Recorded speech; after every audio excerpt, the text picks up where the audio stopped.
So last night, the Buffalo Bills defeated the New England Patriots 24-10, and I just gotta say, if any of you have watched any of my previous videos, including this one right here, I'm right about the Buffalo Bills. I said, and it's even actually, I got proved a little more right than I actually initially did in that video, because that video was made prior to the snowstorm. So I said that the worst case scenario for that team, are the Bills going to that game. This was following the Vikings loss. I was like, Allen's been playing bad, but he's going against one of the worst defenses in Cleveland. He's going to be against Detroit in the Dome, and then he's going to be at the Patriots all within 12 days. And if they can come out 2-1 with some good stats after those 3 games, then they'll be on the uptick, and they'll be back on the rise at the right time in the season. They did better than I thought. They went 3-0, and they overcame even more adversity when it came to the blizzard. Now, Josh Allen didn't have the insane stats I kind of predicted in that video, but I'm still gonna call that one a win for me because I said that the media and everyone else talking about them, they're like, oh, they're not as great as we thought they were. Teams lose. It's an NFL. The Vikings were good. The Jets and the Dolphins both have proven to be good, and we've gotten all of our away division games out of the way. So now you come in, you're on a 3-game win streak. The Bills now are going to be home against the Jets with an extended rest after the Jets go to the Vikings, who are also on extended rest because they play on Thanksgiving. So the Jets might be coming in 0-2 in the last 2 games. 1-1 after they lose to the Vikings. And Mike White against the Bills last year did not look great. Same offensive coordinator. They added Garrett Wilson. But other than that, I'm not sure what else they would have added to that the team last year didn't have. That was super outstanding. That is going to really flip what happened in the offense last year. Maybe their defense will be a whole Buffalo less. But the whole Mike White stuff heading into Buffalo next week, I don't think is going to be that big of a problem. And I'm just really interested to see. I've been watching a lot of the media today, but I'm interested to see when it gets to the later in the day. And everyone in the pocket media has gotten their Friday episode out of the way, which they're going to have to talk about this this game and the Bills and the Patriots. A lot of it's been a lot of talk about how the Patriots offense sucks, which is fair. But I think a lot of it should be about the Bills offense. And once we get to the rest of the end of the day, and I'll be able to watch all the national media talk about it, I'll try to derive my conclusion from there. But I'm really curious to see what points they latch onto, because a lot of people so far have been like, oh, the Bills are back. The Bills are back. I'm like, had they really left, though? They had a couple rough patches, but it's not like they were ever the worst team. They were still a good team. They lost the edge in the division race, but whatever. I'll concede that they weren't the best, and everyone was hyping them up to be the best. They overcame so much adversity in this, and now they're going to play at home against the Jets, get that division record even higher, and keep on a win streak. And Miami might drop a game to San Francisco this Sunday.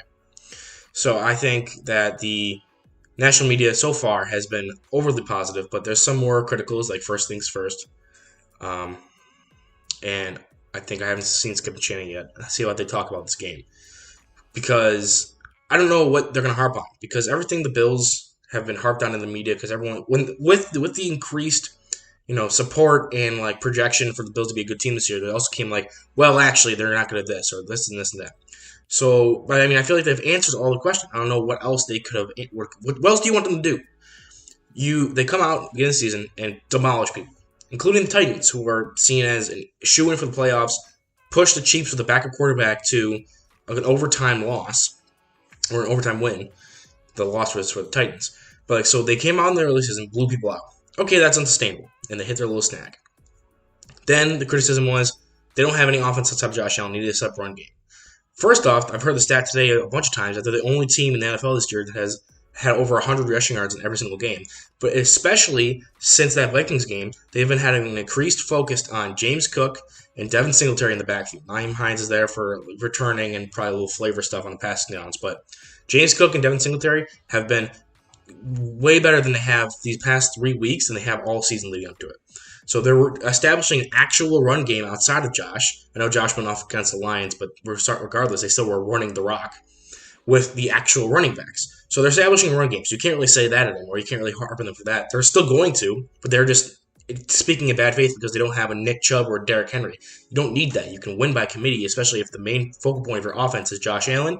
You just need a steady run game behind him to support him, and that's what we have with Singletary and Cook. So I don't think they're still to harp on it because they don't have an elite rusher, but at the same time, you don't need one when your offense is built the way ours is built. So they've answered the question about the running game, the secondary offense. Then there was questions about Josh in the red zone. He just faced a team that was tied with the Bills for 8th least touchdowns allowed in the end zone, or allowed in the red zone, and Josh didn't turn the ball over and threw 2 touchdown passes in the red zone. And the interception last week against the Lions on Thanksgiving, it was an RPO thing where the linebackers played well, so I'm not going to harp on him too much, even though a lot of people in national media did. Okay, he's now gone 1 week without a red zone turnover. And the only turnover he had all game was a blindside strip sack on his throwing arm that was totally blamed on Quessenberry, the left tackle. So they're going to you can't harp on them for red zone because they were perfect in the red zone this game. Are you going to harp on them because Von Miller's hurt? Von Miller is going to be hurt. And the reason they put him on IR is because they want him to be perfectly healthy, or at least as close as possible, without having surgery for the playoffs. So having putting him on IR yesterday counted as one of those games. You have to be up for at least 4 games.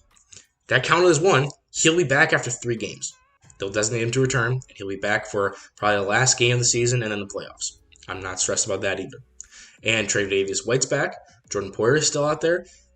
Edmonds is still out there. He's back. Rousseau's back. We're getting healthier on the defense. Our defense is still playing well.